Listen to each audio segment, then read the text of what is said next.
ម្រាបសួរបងប្អូនទាំងអស់គ្នាដែលកំពុងតែចូលមើលវីដេអូរបស់ខ្ញុំបាទអនុញ្ញាតឲ្យខ្ញុំបាទណែនាំឲ្យលោកអ្នកបងប្អូនបានស្គាល់ជាមុនប្រយោជន៍ឲ្យបងប្អូនមានទំនុកចិត្តនៅក្នុងការមើលវីដេអូរបស់ខ្ញុំបាទឈ្មោះថាត់ប៊ុនធឿនហើយបច្ចុប្បន្ននេះគឺខ្ញុំបាទជាសាស្ត្រាចារ្យមួយរូបដែលបង្រៀននៅសាលាព្រះគម្ពីរបាត់ដំបង Theological Seminary មុខវិជ្ជាដែលខ្ញុំបាទបង្រៀននៅក្នុងសាលានេះគឺខ្ញុំបាទបង្រៀនអំពីទ្រឹស្ដីប្រវត្តិសាស្ត្រដែលបងប្អូនខ្លះហៅថាទេវវិទ្យាប្រវត្តិសាស្ត្រ Historical Theology នៅក្នុងមុខវិជ្ជានេះខ្ញុំបាទបង្រៀនទាក់ទងទៅនឹងប្រវត្តិសាស្ត្រនៃពួកជំនុំប្រវត្តិសាស្ត្រនៃពួកជំនុំសកលហើយ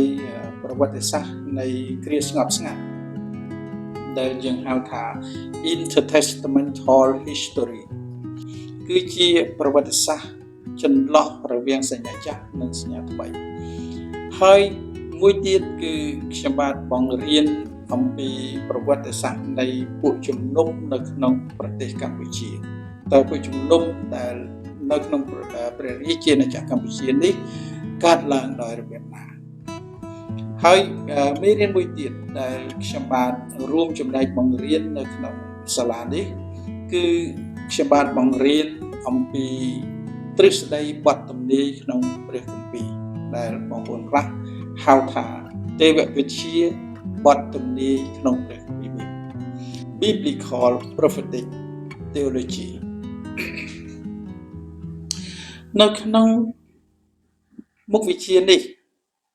មានពាក់ព័ន្ធយ៉ាងជិតដិតទៅនឹងប្រវត្តិសាស្ត្រដែលបានកើតប្រវត្តិសាស្ត្រនៃព្រឹត្តិការណ៍ទាំងឡាយដែលបានកើតឡើងនៅតំបន់មជ្ឈិមបូព៌ាតាំងពីអតីតកាលតាំងពីសម័យបុរាណរហូតមកដល់សប្តាហ៍ថ្ងៃនេះ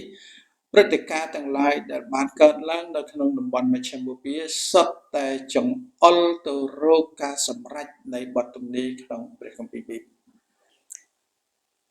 និស្សិតភាគច្រើនដែលខ្ញុំបានបង្រៀននៅក្នុងសាលានេះលោកមានសំណូមពរមួយសម្រាប់ខ្ញុំគឺលោកចង់ឲ្យខ្ញុំបង្កើត Channel YouTube មួយហើយដើម្បីនឹងផលិតនៅមាតិកាប្រវត្តិសាស្ត្រហើយនឹងមាតិកានៃបទទំនាយដើម្បីនឹងផ្សព្វផ្សាយ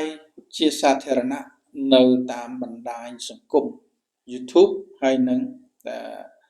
Facebook ប្រយោជន៍ឲ្យបងប្អូនឯទៀតដែលលោកចង់ស្វែងយល់ទាក់ទងទៅនឹងប្រវត្តិសាស្ត្រទាក់ទងទៅនឹងបទទំនាយតែលោកអាចមានឱកាសដើម្បីនឹងចូលរៀនចូលសិក្សានៅក្នុងសាលាព្រះគម្ពីរនេះឲ្យលោកមានឱកាសបានស្វែងយល់ដោយផ្ទាល់នៅតាមគេហដ្ឋានរបស់លោកទាំងនោះដូច្នេះខ្ញុំក៏បង្កើត Channel មួយនេះឡើងដោយដាក់ឈ្មោះថា Prof ប៊ុនធឿន TH ដែលមានន័យថា Professor ប៊ុនធឿនថាត់បាទដើម្បីជំរុញឲ្យកម្មវិធីនេះអាចនឹងដំណើរការទៅបានខ្ញុំសូមលោកអ្នកបានជួយផ្ដល់កម្លាំងចិត្តដល់ខ្ញុំបាទតាមរយៈការអធិដ្ឋាន